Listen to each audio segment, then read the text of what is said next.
les grosses, les 300 chevaux, alors qu'on est déjà en élan avec Gandon et Dérault, Dumez et Raymondis, avec Dimitrienko, le russe, et De Miguel avec Fouilla et Moureux. Les drapeaux verts qui s'agitent. Attention, au départ, il est donné lancé. C'est le premier que l'on voit s'effectuer dans ces circonstances. Oh, c'est parti pour Jean-Philippe Dérault. Oh Jean-Philippe Dérault, la voiture numéro 3, bleu et rouge, qui prend la tête juste devant le jeune Bayonnais, la numéro 30, Anthony Gandon. Et puis on voit que derrière c'est chaud, hein, c'est chaud Ça parce pousse, qu'il y a... ça pousse beaucoup. Ah oui, là, bon, on peut jouer des portières, contrairement à la monoplace, même si ces portières sont de petite taille. Je peux vous dire que c'est une auto qui a une tenue de route absolument exceptionnelle. Et vous allez voir, les performances sont au rendez-vous également, puisque le meilleur tour a été bouclé par Jean-Philippe Dérault en 1 minute 21 secondes 301, à une moyenne très coquette. Alors qu'on voit du drapeau jaune, naturellement, comme dans toutes les autres disciplines sur le lycée, jusqu'à à la sortie du parc Beaumont, pour être sûr qu'il n'y aura pas de tentative de dépassement un petit peu désespéré. Regardez les écarts qui se sont légèrement creusés maintenant. C'est un sprint, Mathias. Pas d'inquiétude puisque les 5 premières vont bien sûr prendre un petit peu d'avance, puisque ce sont les Super Tourisme 2 litres turbo qui font 300 chevaux. Et après on a mélangé ici un pot pour avoir un plateau homogène toutes les catégories. Donc après, à partir de la 6e position, qui est menée pour le moment par la numéro 26 de Julien De Miguel, ce sont les 2 litres atmosphériques simples. Ouais, il fait vraiment un très très beau boulot, hein, Julien De Miguel, depuis le début de ce week-end à la lutte, d'ailleurs, avec quelqu'un que vous connaissez sans doute, Didier Moureux. Didier Moureux, connu des Palois, et Didier Moureux qui est aussi un amoureux, sans mauvais jeu de mots, du GT, puisqu'on l'a vu à plusieurs reprises participer à ces épreuves de GT. Vous voyez que la vitesse de pointe est au rendez-vous, vous voyez que la performance, elle est là, et la performance est tout à fait éclatante, celle de Anthony Gandon, encore une fois surprenant. Hein. Anthony Gandon, habitué du NASCAR du côté des États-Unis en Europe, mais plus particulièrement du stock car où on a le droit de se pousser. Pas le droit ici de se pousser pour Anthony Gandon. En tout cas, des performances extrêmement proches hier en course. On va pouvoir le voir, et à l'image, on a la meute des 2 litres atmosphériques poursuivie. Donc ici par ces voitures bleues, la 94 d'Olivier Fouillat qui suit celle de Julien De Miguel qui pour le moment emmène tout le monde. Et oui, puis Olivier Fouillat, c'est un participant traditionnel des championnats officiels, donc sa venue ici a un capital risque qui n'est pas négligeable. Il ne faut pas casser l'auto naturellement, puisqu'on ira également très bientôt rejoindre les circuits français justement pour essayer de se sortir de cette hiérarchie compliquée du 2 litres. Hein. Il y a beaucoup d'engagés cette année, plus de 30 voitures qui s'élancent à chaque fois. Un départ assez moyen du russe Dimitrienko pour placer la 5e des voitures puissantes, on va le dire, hein, des moteurs turbo-compressés. Il est 9e seulement, Maxime, alors que devant, Blachemin a fait un excellent départ. Lui aussi fait partie des habitués du championnat de France. Julien De Miguel, voiture rouge, bleu et blanche, poursuivie par la numéro 94 d'Olivier Fouillat. Et la numéro 17, c'est la voiture grise, c'est le Palois Didier Moureux qui est là avec une carrosserie Audi, typée Audi, puisqu'on a aussi des carrosseries plutôt BMW, plutôt Audi. Donc sera Audi pour Didier Moureux, numéro 17. Et là on continue avec Didier qui est à l'aspiration sur Olivier Fouillat. Est-ce qu'il va pouvoir y aller Didier Moureux, le Palois, ici à l'image du côté du virage de la gare. Bah écoutez, peut-être là, peut-être va-t-il tenter. On ferme un petit peu la porte et c'est logique, c'est légitime pour Olivier Fouillat. Ça ne passera pas maintenant. On voit qu'il y a un léger survirage à l'arrêt Axel, mais on ne perd pas trop de temps avec ce type de voiture sur ce type de comportement justement. Tout ça parce que les pneumatiques Yokohama, oh là, tête à queue pour plusieurs voitures, dont Marakovski, le pilote russe. Au sein de ce peloton de chasse, il y a pas mal de Russes d'ailleurs. On aura à parler certainement des Gorov de Yarovoy également. Et Dimitrienko, la voiture numéro 1 du l'Arctic Team, en grande difficulté. Alors qui sait, est-ce que ce sont nos Palois là? Je vois la 64 d'Éric Gutiérrez. Est-ce que ça serait Stéphane Caudet? Stéphane Caudet peut-être qui a fait un tête à queue à la gare. Hein. Ah mince, alors ça serait une bataille difficile entre les Palois. Et un passage par les stands pour 2 voitures, la numéro 3 et la numéro 30. Le patron, Jean-Philippe Dérault, le leader qui va passer par les stands. Ouais, alors là, ça va mettre un petit peu de piment. Vous voyez que Jean-Philippe, pour l'instant, occupe la tête du classement. Il va devoir opérer ce drive-through. Passage par les stands pour celui qui est actuellement détenteur du meilleur temps. Qui plus est, Jean-Philippe qui a bouclé son meilleur tour à 1 minute 22 secondes 0. On est à plus de 120 km/h de moyenne sur un tour. Mais il va falloir passer par les stands. Ça sera vrai également pour la voiture numéro 30 pour des raisons que l'on ignore. Peut-être un départ jugé un petit peu trop anticipé. Allez savoir. La numéro 3 de Jean-Philippe Desraux, la numéro 30 d'Anthony Gandon qui vont donc se voir brandir le drapeau et qui vont repasser dans les stands. On rappelle ces deux catégories mélangées, Jacques, oui. Avec donc les voitures numéro 3, numéro 30, numéro 11 et numéro 27, ainsi que la numéro 1 qui sont en super tourisme, c'est-à-dire des voitures de plus de 300 chevaux, et le reste qui sont des voitures simplement 2 litres atmosphériques, bon, qui font quand même 230 chevaux. Ouais, ça marche quand même, hein, faut pas croire. Hein. Si vous regardez le programme qu'on vous a distribué à l'entrée de ce Grand Prix, votre quotidien du Grand Prix, ne soyez pas surpris, ce ne sont pas les Twingo qu'il y a sur la piste. Par contre, il y a du spectacle. Sébastien Dumès, est-ce qu'on se trompe Je pense, ouais. Ça a tapé on dirait après Sébastien, le virage à la gare. Je ne sais pas, moi j'irais plutôt tendance à penser qu'il s'agit d'une 2 litres, ouais. Mais maintenant, à vérifier, bien entendu. Oui, parce qu'ils sont safety car, messieurs, safety car. Safety car, est-ce que ça va donner l'occasion à Jean-Philippe Desraux et à Anthony Gandon de passer directement dans les stands pour leur trouver accélération sur voilà, c'est des propulsions, c'est la 154 si je me trompe, 164. Donc c'est Max Boulin. Aïe aïe aïe. Et puis là il a fait du dégât sur sa voiture hein, parce que ça a tapé quand même assez fort. L'escalade du trottoir, le survirage et perte de contrôle. Voilà la recette miracle pour bien arrêter là son épreuve. Et le safety qui intervient, ça sera sur un espace où je pense qu'il y a des engins de levage, j'imagine. Hein. Un petit peu plus bas, du côté de la gare. Et le numéro 64, Eric Gutiérrez, le Palois, ainsi que le numéro 1, c'est Dimitrienko. Alors c'est bien sûr le petit accrochage qui a eu lieu tout à l'heure du côté virage de la gare.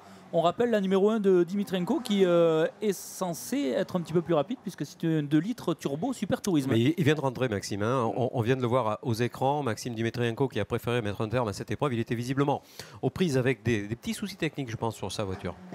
Eric Gutiérrez qui, vous le savez, est un passionné de sport automobile, la preuve, sa participation ici, et qui a dédié un endroit très sympathique d'ailleurs au sport automobile, à l'ambiance également très US, du côté de l'Escar, dans la zone baptisée l'Escar Soleil, avec un endroit dont vous entendez parler également sur le dos de vos billets d'entrée, puisqu'il a souhaité s'associer également cette année au Grand Prix de Pau au travers de son Racer Dinner, qui fait parler de lui de plus en plus, ce qui est une bonne chose. J'espère qu'il pourra faire parler de lui, Eric, également, sur le bitume palois.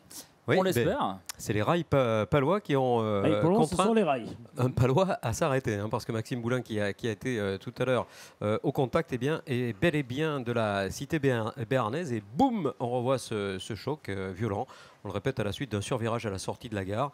L'escalade du trottoir. Sans doute aurait-il eu bon nez de relâcher les gaz. Aïe. Oui, enfin, toujours simple de le dire de l'extérieur.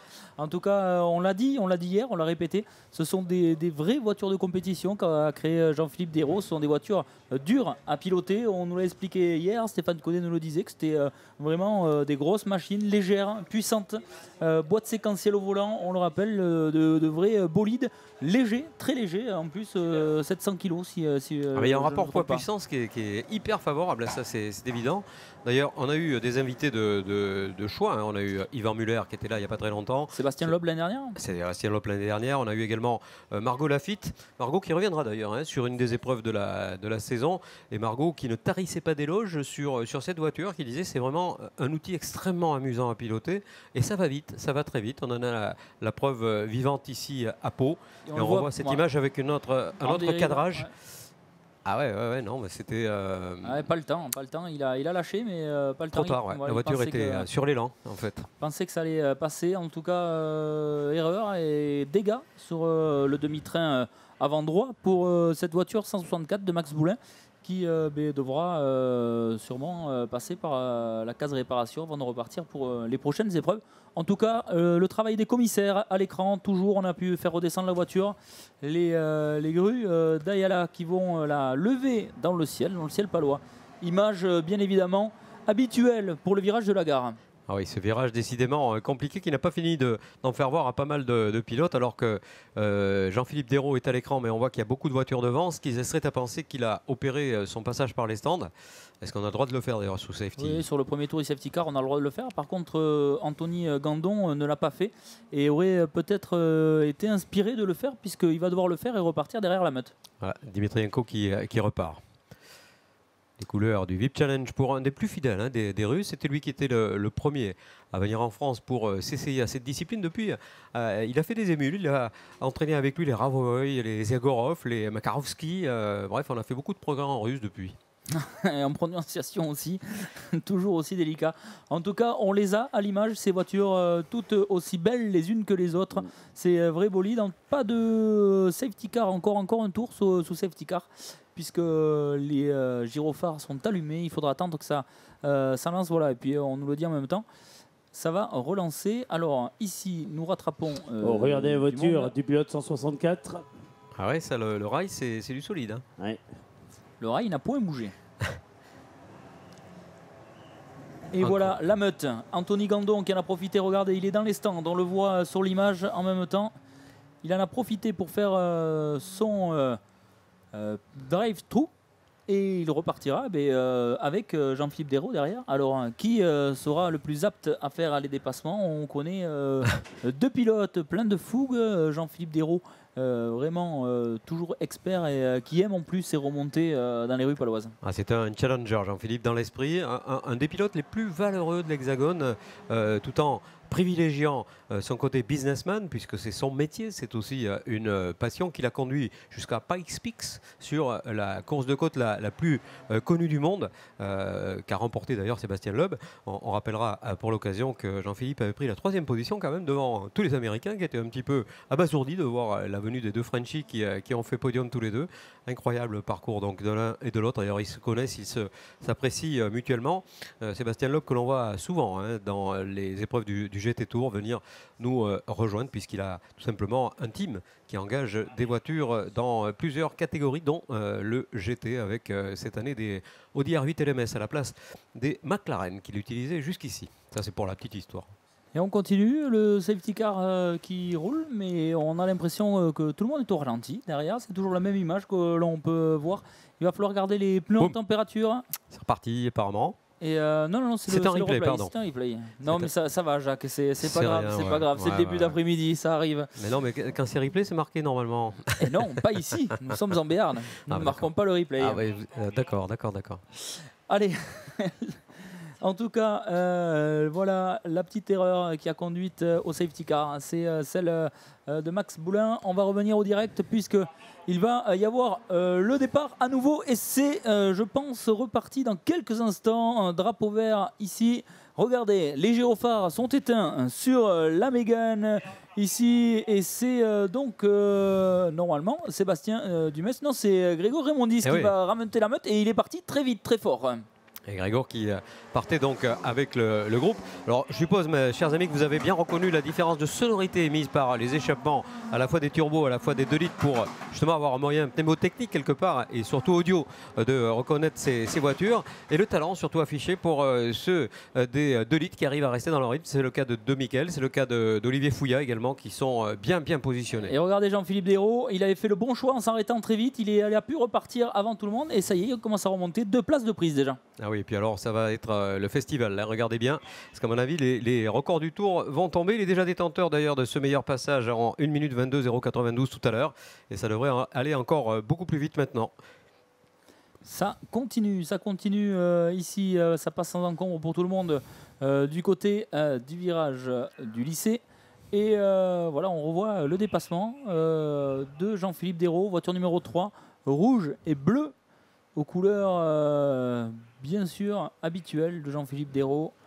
Et ça continue, voilà, il est là et il va pas tarder à remonter sur le trio de tête. Et pour la petite anecdote, sachez que cette course est suivie non seulement dans les gradins, qui sont parfois fort pleins, suivie du côté du boulevard des Pyrénées, suivie également en simultané par plus de 1600 internautes qui suivent le live en ce moment sur grandprixdepau.fr, et le double du côté de tous les médias partenaires qui nous suivent et qui relaient ainsi l'intégralité de ce Grand Prix de Pau. Donc virtuellement en ce moment, nous avons 3000 spectateurs que je salue d'ailleurs, 3000 web spectateurs qui nous suivent et qui suivent les exploits de ces midgets et super tourisme de litres. Je le dis pour l'ensemble des partenaires qui sont évidemment derrière les pilotes, derrière les différents plateaux. C'est une visibilité supplémentaire qu'on leur offre, non seulement des gradins bien pleins cette année ici sur le circuit palois, mais également une visibilité à l'Internet, grâce à Internet, complètement décuplé. On continue. Il va y avoir une belle bataille puisque la numéro 27 de Sébastien Dumès, ancien pilote de F3, pilote de ELMS en endurance, et le boss Jean-Philippe Desraux qui est déjà dans les pare-chocs. Allez, je vous annonce un demi-tour et puis normalement ça devrait le faire. On verra si c'est possible. Pour Dumès, ça sera peut-être tout petit peu plus compliqué. Ça nous rappelle d'ailleurs quelques duels récents avec Yvan Muller, justement, un habitué des voitures fermées, le multiple champion du monde qui avait fait un parcours tout à fait exceptionnel au Mans. Et là, la vitesse de Dumès est parfaitement comparable, mais celle de Desraux me paraît supérieure. Il a roulé, on le rappelle tout à l'heure, il est un petit peu retenu pour le moment dans le temps le plus rapide pour ce groupe des midgets. On le répète, donc associé au super tourisme, c'est la nouvelle appellation de ces voitures dotées des moteurs issus de la production Renault Mégane RS et associé au turbocompresseur. Il va y aller Jean-Philippe Desraux, il se monte dans les rétroviseurs de Sébastien Dumès, mais qui ne va pas se laisser faire. Est-ce que ça va pour y aller à la gare? Il s'y montre, il va s'y glisser, Jean-Philippe Desraux. Ouais, il s'y impose, même si l'on peut dire Sébastien Dumès qui, lui, n'a pas voulu aller à l'accrochage, aurait pu fermer la porte, mais a été fair-play. Mais c'est vrai que Jean-Philippe Desraux survole quand même littéralement sa catégorie et sa voiture qu'il a créée. Et d'ailleurs, je ne sais pas si ici il aura la stratégie qu'on lui connaît habituellement, c'est-à-dire qu'il montre ce qu'il faut faire et il ne s'intègre pas dans les classements. Ensuite, il se retire au dernier tour. À Pau, ce sera peut-être un tout petit peu différent. On aura la réponse très rapidement, puisqu'il reste à peine 5 tours à boucler. C'est ce qu'il avait fait en tout cas l'année dernière. Il s'était effacé juste avant la ligne d'arrivée. Et c'est vrai que l'année dernière, il avait eu du fil à retordre avec un certain Sébastien Loeb. Et oui, Sébastien, qui on s'en souvient également pour une intervention en coupe Porsche, pour sa première intervention à Pau en coupe Porsche, l'avait emporté de nuit et qui avait laissé tout le monde un petit peu baba. C'est vrai que, y compris son team manager d'ailleurs, qui m'avait confié, ce type est quand même complètement incroyable, quoi, parce qu'une Porsche n'est pas facile à piloter. Dans les rues de Pau, qui plus est, voilà, il avait remporté cette épreuve avec beaucoup d'aisance. Il nous avait même à l'époque parlé de cette relation qu'il avait avec le rallye, bien entendu, Nonuple, champion du monde, et qui faisait qu'il n'avait pas peur des rails, lui, pas peur des murs. Ça, c'est sûr. En tout cas, on continue. Grégor Raymondis, voiture numéro 11, qui est toujours en tête, mais qui va être rattrapé d'ici quelques instants par la voiture numéro 3 de Jean-Philippe Desraux, suivi de la numéro 27 de Sébastien Dumès. Et regardez, il est là, Jean-Philippe Desraux. Il se montre dans les rétroviseurs de Grégor Raymondis. C'est pour aller chercher la gagne quand même, hein. C'est pour aller chercher la première position. On hallucine un petit peu quand on sait qu'il est parti dans les tout derniers au restart tout à l'heure après cette intervention du safety car. Et il va rester 2 tours, il reste 3 minutes. 3 minutes ici. 3 minutes pour essayer de voir si Grégor Raymondis, voiture numéro 11, noire avec les bandes blanches, typiquement Viper, est-ce qu'il va résister à la voiture numéro 3 de Jean-Philippe Desraux? J'ai envie de m'engager en disant je pense que Raymondis va gagner. On verra cela. Il pourrait bien y avoir un Dumès sur le podium également et pourquoi pas un Gandon. Anthony Gandon qui reste très très bien installé à la 3e position virtuelle pour l'instant de ce classement. On s'intéresse également aux voitures de litre avec De Miguel qui confirme cette première position du groupe devant Olivier Fouillat qui a fait une très très belle opération, là, la 94, habitué du championnat. Et puis la 3e position du Palois Didier Moureux qui fait une intervention dont on aura à s'inquiéter, je pense. Pourquoi ne pas imaginer qu'il participe du coup à l'intégralité de ce championnat? Ce serait tout à fait intéressant pour nous qui l'avons tellement suivi en GT, en championnat de France, GTFFSA. Et Jean-Philippe Desraux qui a essayé la même manœuvre, mais Grégor Raymondis en briscard ne s'est pas fait prendre. Il a gentiment refermé la trajectoire du côté de la corde pour fermer la porte. Et ça peut y aller. Il va rester, on tourne en 1.23, il va rester 2 tours. 2 tours en gore. Et Jean-Philippe Desraux qui se montre ô combien pressant envers Grégor Raymondis et Sébastien Dumès qui essaye de suivre le rythme. Donc on retrouvera en 4e position la numéro 30 d'Anthony Gandon. 5e position pour la numéro 26 de Julien De Miguel qui lui est en train de mener la formule 2 litres atmosphérique. Et regardez, c'est fait pour Desraux. Nouvelle amélioration du record du tour, 1 minute 21.9. On est passé sous les 22. Hallucinante performance du pilote numéro 3. Vous le voyez dans les roues de Grégor Raymondis. Là, on essaye par tous les moyens de coller la pression. Un solide Grégor, ceci dit, hein, qui a déjà fait de très très belles choses cette saison. Il n'est pas beaucoup descendu des podiums d'ailleurs. L'altitude ne lui fait pas peur. Pas celle en tout cas des marches de ces fameux podiums. auquel il a participé quasiment à chacune de ses interventions. On va voir si ça se confirme. Attention, nous sommes peut-être dans le tout dernier tour. Oui. Ouais, last lap. Tout dernier tour pour ce groupe de la midget et du super tourisme. Et l'attaque de Jean-Philippe Dérault. Ah, ça passe Il a sans problème. insisté, il a insisté, il a laissé la porte ouverte, Grégoire Raymondis, il a vu arriver de loin, il s'est dit que peut-être qu'il n'insisterait pas, Jean-Philippe Dérault, mais non. Ce n'est pas le caractère de ce pilote qu'on a pu voir sur de nombreuses disciplines. Et Jean-Philippe Dérault qui prouve encore une fois les extraordinaires capacités de cette voiture. Absolument. Et là, je crois que quand il prend le volant d'une voiture, c'est pas pour faire les choses à moitié. Et là, on regarde quand même les écrans pour savoir si oui ou non, comme on avait pu le supputer tout à l'heure, il va bel et bien participer à cette cérémonie finale du podium ou bien la laisser à ses amis. Et néanmoins associé bien sûr dans le groupe de la Midget Series. Réponse imminente, nous sommes dans le tout dernier tour et la bataille en 2 litres ferrage également au cœur du peloton. Allez, on est en train de se battre ici pour le podium, puisque nous avions à l'image Olivier Fouillat de la 94 et Didier Moureux, ainsi que Blanchemin la numéro 7 et Stéphane Codet qui sont en train de se battre pour le podium en 2 litres. Alors, question que l'on avait tout à l'heure et réponse que l'on va avoir tout de suite. Oui, voilà.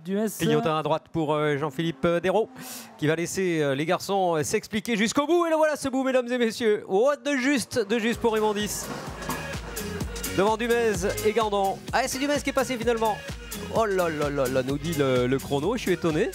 Non, ouais, c'est bien ça, c'est bien ça. Raymondis s'est passé devant Dumez et puis Dérault, semble-t-il. Non, Gandon. Raymondis, Dumez, Gandon, tel sera le podium dans quelques instants de cette compétition. Il y avait cela dit 2 compétitions en une. Il y aura donc 2 podiums. 2 podiums avec pour la 2 litres turbo la victoire de Grégoire Raymondis, la numéro 11, Sébastien Dumès, la numéro 27, Anthony Gardon, la numéro 30. Et puis nous allons retrouver pour la 2 litres un Palois. En 3e position, c'est la numéro 17 de Didier Moureux. Second, la numéro 94 d'Olivier Fouillat. Et le vainqueur de cette catégorie de litres, le tout jeune, la numéro 26, Julien Demiguel. Merci beaucoup Mathias Gouvet, merci Jacques Sabatier. On va vous retrouver dans quelques petites minutes, Jacques, du côté du podium, avant d'accueillir ici les Twingo pour la Twin Cup en séance qualificative. Séance qualificative importante puisqu'elle déterminera la grille de départ extrêmement dense qui tout à l'heure en nocturne s'élancera sur le bitume palois. Ça sera après 20h, nous serons aux alentours de 20h30. Nous avons légèrement bougé les horaires ce matin. Donc Twin Cup maintenant, les légendes cars parrainées par Progeled, ça sera à 15h15, 15h45, séance qualificative des Clio. 16h30, nous retrouvons les F3 FIA pour leur 2e séance qualificative. Renault 2.0 programme à 17h35, course numéro 1 dans ce challenge ô combien important italo-suisse. Championnat de France F4 ensuite à 18h20 et à 19h le 4e Grand Prix électrique de la ville de Pau parrainé par EDF avec toute la direction d'EDF qui va nous rejoindre d'ici à quelques petites minutes. Ensuite on fera une petite pause et ce seront les midgets et super tourisme qui reviendront à 19h40 en levée de rideau de la grande nocturne. Nous n'en sommes pas là. Avant de rejoindre Jacques du côté du podium, un petit peu de publicité. À tout de suite.